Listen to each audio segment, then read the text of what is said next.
ஒவ்வொரு ஊர்லையும் தண்ணியை பொறுத்து தான் சிக்கன் வேகிறது வேகாமல் இருக்குது. அதனால் கறி மட்டும் உடையாமல் வேக எடுத்துக்கணும். அது மாதிரி வேகாமல் இருக்கக்கூடாது, கரெக்டான பக்கமாக வேக எடுத்துக்கணும். அதான் டேஸ்ட்டாக இருக்கும். நல்லெண்ணெய் ஊற்றிக்கலாம். சின்ன வெங்காயம்,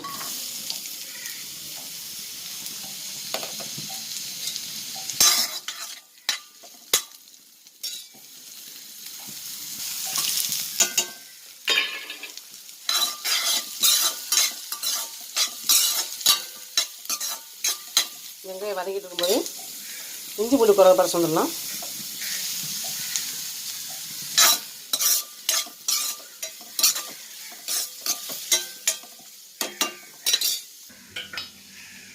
இஞ்சி பூண்டு